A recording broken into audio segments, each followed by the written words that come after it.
Welcome back to the channel and welcome back to another quick pick prediction video.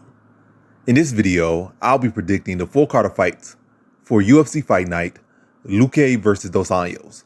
So without further ado, let's get to our first fight on the card. So in our first fight, we have in the women's flyweight division, Juliana Miller versus Luana Santos. And how I feel about this one right here is I'm going low confidence, Luana Santos to beat Juliana Miller. Yeah, I just think Luana Santos just the better overall fighter. I'm going low confidence because again, it's like I don't know why I'm saying again, but I'm going low confidence because it's not really like either of these women have a whole lot of experience. Like you can really trust them to do this or trust them to do that. Can't really trust them to lose, to be honest. So it's like, yeah, low confidence here, but it's on paper. And just from what I've seen, Luana Santos is the better grappler. She has the judo background, high level judo, high level BJJ, where Juliana Miller just kind of just has will on her side. Like she just can push a pace, score some takedown, not a whole lot of striking.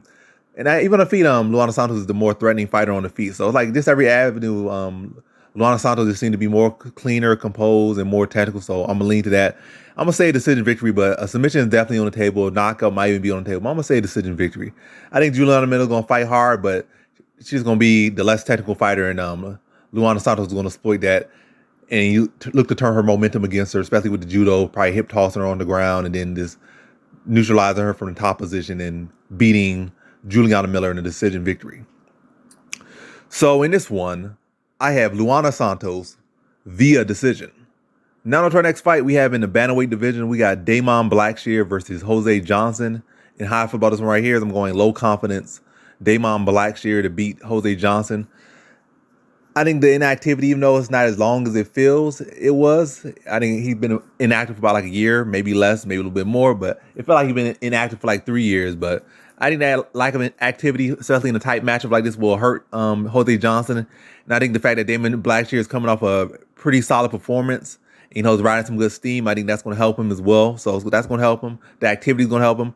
And the lack of activity is going to hurt Jose Johnson.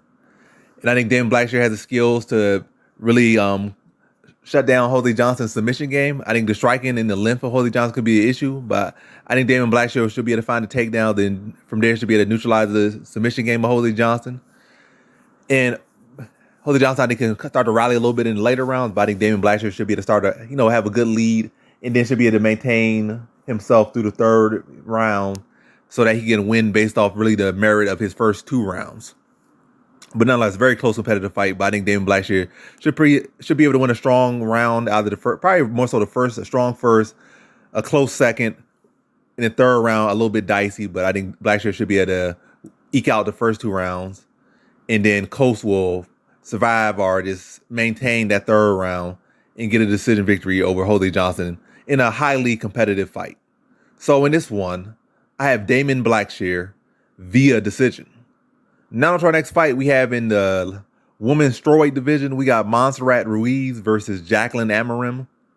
And how I feel about this one right here is I'm going high confidence, Jacqueline Amari to beat Montserrat Ruiz. I feel like Ruiz really don't got nothing for her. Jacqueline Amari is the better striker. She's the more lethal striker, the heavier-handed striker, the faster striker, the more technical grappler, probably the stronger fighter, the bigger fighter. Just every single advantage I feel like she has. Montserrat Ruiz really don't got that many offensive takedowns or that many routes, and it's not like she even has high level takedowns. She got like a little weak hit and arm throw. Yeah, I think Jacqueline Amari gonna be too big, too long, too technical, and it's gonna be to start her in the first round. I think she TKOs her in the very first round. I think Ruiz gonna try to close that gap and try to get a hold of her and just be running right into punches. And I think the damage is gonna accumulate, and Amari's power, her technique, everything is gonna be too much. And I think she gets Ruiz out there in the first round. So in this one, I have Jacqueline Amari via first round TKO. Now to our next fight, we have in the heavyweight division, we got Josh Parisian versus Martin Buday. And how I feel about this one right here is I'm going average confidence, Martin Buday to beat Josh Parisian. I just feel like, Parisian barely got any cardio. Not much of a finisher at all, at least at this level, or at least in his UFC tenure. Not known for a finisher. And I think it's going to be one of those fights where Martin Buday just has a clearer path to victory. He's riding a much better momentum. He can keep it pace with Parisian. He can fight for 15 minutes pretty clean. And if If Parisian does start to get off, Martin Boudet can always go back to his wall and installing, which he'll probably do regardless.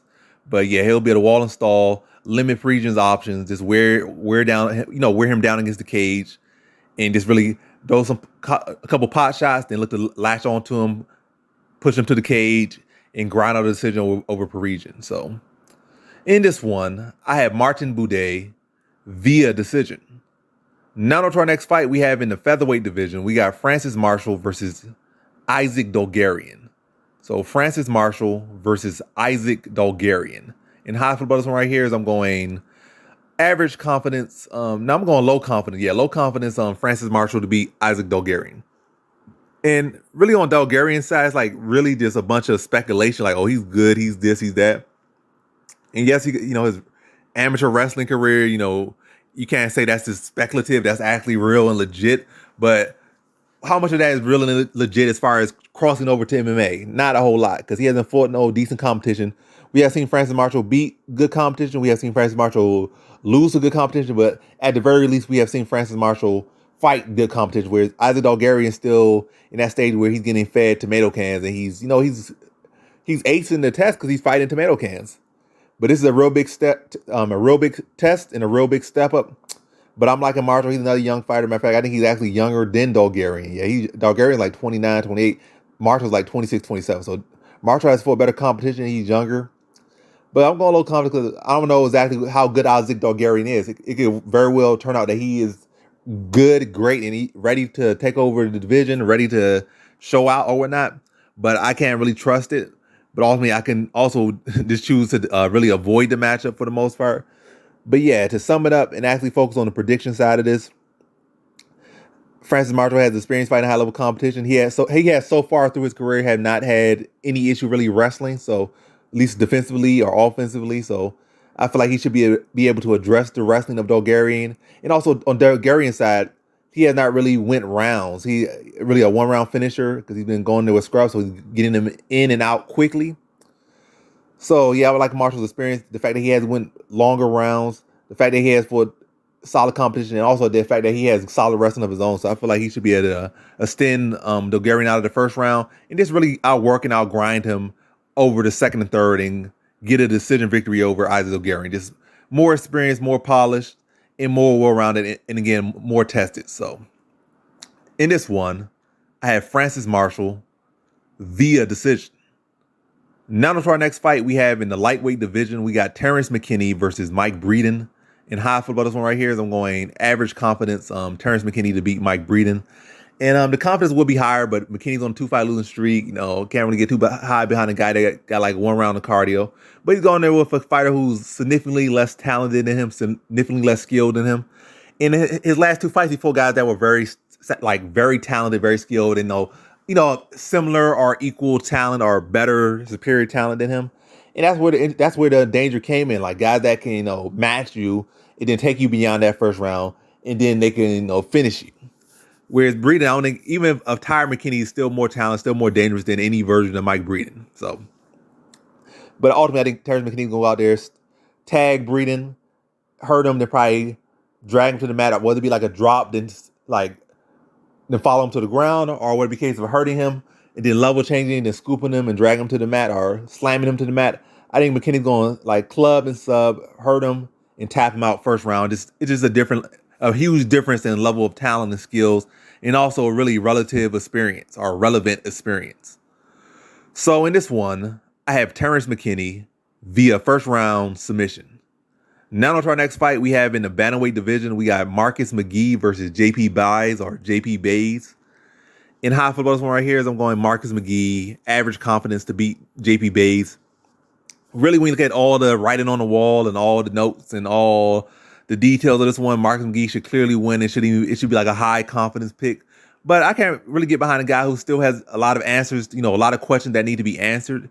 And JP Bays, as much as he's skidding, as much as he's not looking all that good and struggling in his career and personal life, he is a very talented kid. It's just sometimes you have all the talent, but you just can't connect the wins, or maybe it's just other things that's just not clicking for you. And that's an issue for him. But yeah, ultimately I'm gonna have to lean to him. I'm not leaning to JP Bays. I'm leaning to Marcus McGee. Yeah, but ultimately, I just got to lean to the better side, the better money. If you put money in this, it's gonna be a Marcus McGee, or the best money is in the distance. Because if JP Bays win, I think it's only gonna be by finish. If Marcus McGee win, it's highly likely gonna be by finish, but a slim chance of a decision. But probably like a 90% chance this fight gonna end in the distance. So in the distance, probably the smartest, best bet you could put on this individual fight right here. But yeah, JP Bays so far been getting chinned. Marcus McGee's been improving his grappling, and he's clearly a much better striker, much more durable. And also, JP Bays is typically a guy that starts to fall apart when it going gets tough. So I'm going Marcus McGee here, and I'm gonna say second round TKO. I think JP Bays gonna come out to a good start, but Marcus McGee gonna hurt him at the end of the first round, and then finish him off early in the second round. So in this one, I have Marcus McGee via second round TKO. Now on to our next fight. We have in our first fight on the main card in the middleweight division, we got Josh Fremd versus Jamie Pickett. And how I feel about this one right here is average confidence. Josh Fremd to beat Jamie Pickett. I just like Jamie Pickett. I guess his one little positive is that he defended Bo Nichols' takedown until he got punched in the nuts, and the fight that lasted like a minute or less. But hey, that's something to look at as a positive, or something to look at and maybe get over optimistic. But yeah, Pickett's on a very bad bit of momentum, and I just don't like the way he handles himself in some fights. Like I just feel like he kind of mentally checks out, and that's never a good sign. So riding skids, having a tendency of mentally checking out of fights. I got to go Josh Fremd here. Getting back on, getting into the win column. And I don't think he wants to get out of that. I don't think he wants to lose that feeling. I think he wants that feeling again. I think Fremd's going to come in on better momentum, come in hungry, come in improved, and come in with confidence, whereas Pickett's going to come in, with his back against the wall. And in situations like that, I feel like he typically just falters and typically just caves underneath the pressure. I think Fremd's going to be able to put that pressure on him, look to touch him with heavy shots, look to pressure him, look to put him on the back foot early and often. And I think he just overwhelms him and puts him away in the second round. So I think he's going to be on top of him from the first bell, and it's really never give Pickett that time to really settle, get comfortable. Like, he's not going to allow him to get comfortable. You're already uncomfortable. He's going to let you. If you're already uncomfortable, he's going to keep you that way, basically. So Pickett's definitely going to be uncomfortable, and Fremd is definitely going to look to keep him uncomfortable and look to get him out of there. And I see a second round TKO for Josh Fremd. So in this one, I have Josh Fremd via second round TKO. Now to our next fight, we have in the middleweight division, we got Tavon and Chikwi versus AJ Dobson. And how I feel about this one right here is I'm going average confidence, Tavon and Chikwi to beat AJ Dobson. Dobson got a solid frame, he got some solid power, but I just feel like Tavon and Chikwi is just the overall better fighter. I don't feel like Dobson's wrestling is truly applicable. He's not gonna go out here and wrestle for 15 minutes or 3 rounds. He might, at best, really focus on his wrestling a lot in this camp. It might get like 2 takedowns, but maybe at most, really a big, long, if at most, 1 takedown that's probably going to get like a minute or 2 at most.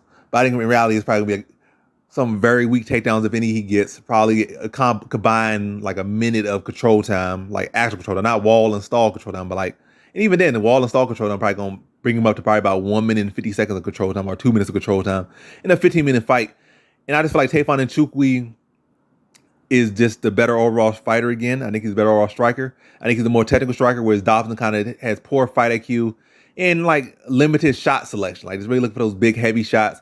Whereas Tavon and Chikwi can put that volume on you. He can fight you from distance. He can fight you on the inside. And he can really mix it up. But yeah, Dobson's a big, strong dude with some power, and that's always a scary sight and a scary reality to deal with. But I think Tavon and Chikwi is going to be more than prepared for it. I think he's going to be able to push a pace on him. I think he's going to be able to outwork him, outvolume him, and be the more technical striker, and ultimately be the more technical fighter, and ultimately be the overall better fighter on the night. And I see this one going to a decision for Tavon and Chikwi. So in this one, I have Tavon and Chikwi via decision. Now on to our next fight, we have in the women's strawweight division, we got Pollyanna Viana versus Ismine Lucindo. And how I feel about this one right here is I'm going average confidence, Ismine Lucindo to beat Pollyanna Viana. I just like Pollyanna Viana. She don't really got too many paths to victory. She's coming off a stoppage over a 40-year-old, I forget her name right now, but nonetheless a 40-year-old. Now she's going there with a young, talented, up-and-coming fighter. And it's not like Pollyanna Viana prior to her last fight, or even a couple little wins she did get, hasn't been one of the most inconsistent fighters in this division. So I gotta go Ismine Lucinda. I feel like she can match her skill for skill. And also, matter of fact, I think she can surpass her skill for skill. I feel like she's a better striker. I feel like she's a better grappler.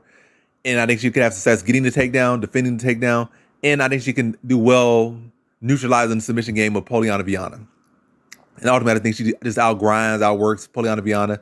Like, again, I think she outstrikes her. I think she wins the takedown battle, wins the positional battle, and I think she has the skills to neutralize Viana's guard game and beat her to a decision. So I think she could beat her everywhere. And it's not like she even needs to take this to the ground, but if she does, I feel she's the one better able or more capable to get it to the ground. Whereas Viana's offensive takedown is not really that good. I think Lucinda's not all that phenomenal either, but definitely I think she's a clear better fighter when it comes to takedowns. So yeah, in this one, I have Ismine Lucindo via decision. Now to our next fight, we have in the light heavyweight division, we got Khalil Roundtree versus Chris Dawkins. In high football, this one right here is I'm going high confidence Khalil Roundtree to beat Chris Dawkins. I think even despite all things Chris Dawkins saying, like I was a fat light heavyweight fighting at heavyweight and this and that, I think he's still going to take something out of him to cut to 205. He was already getting chinned at heavyweight. He's riding like a 3-fight knockout losing streak. Now he's going there with a light heavyweight who hits like a heavyweight and got the speed of like a middleweight welterweight. So, and more technical striker than most of the guys he has fought at heavyweight that have been knocking him out. Yeah, I don't think Khalil Roundtree loses in this spot. Maybe if Chris Dawkins was more of a grappler, that'd be more of a concern. But as far as really just bringing striking, now he's going to be slower. Like, that's nothing you got to realize. Even if, say, it really was a case of, like, you were just fat and you were fighting a weight class that was wrong for you. You still were a guy who, your speed was your speed. And now you're dropping down from, like, fighting guys that's, like, 265 to fighting guys that's 205 or really, yeah, so it's a big weight cut. And you can say, oh, these 205 guys, they walk around at 230, so is it really that big a difference? But it is a big difference. Anytime you go from one weight class to another weight class, it's a notable speed difference, especially when you're going from like 265 to 205. That's a huge speed difference. So I think the power of Roundtree's gonna be an issue. He's gonna still have that speed, and he's gonna still have that power as well that you had issues with at heavyweight. So I think Roundtree's gonna be too technical, too fast, too sharp. And he's not gonna be right. He's not gonna be willing to lose to no failed heavyweight. I think he's gonna knock him out in the first round. I think it's gonna be a little short, little filling out process, but shortly after that, Roundtree's gonna see blood and just see red, and he's gonna run right through him and knock him out first round. So in this one, I have Khalil Roundtree via first round TKO. Now to our co-main event, we have in the featherweight division, we got Cub Swanson versus Hakeem Dawood. In high football, this one right here is I'm going Hakeem Dawood, average confidence to beat Cub Swanson. It's really over concern in this one. Why it's not high confidence, but yeah, Hakeem Dawood should win. He's the much younger fighter versus Cub Swanson, who has many years and much mileage on him. Like he got like plus 40 fights in MMA, and that's a whole lot of mileage for MMA.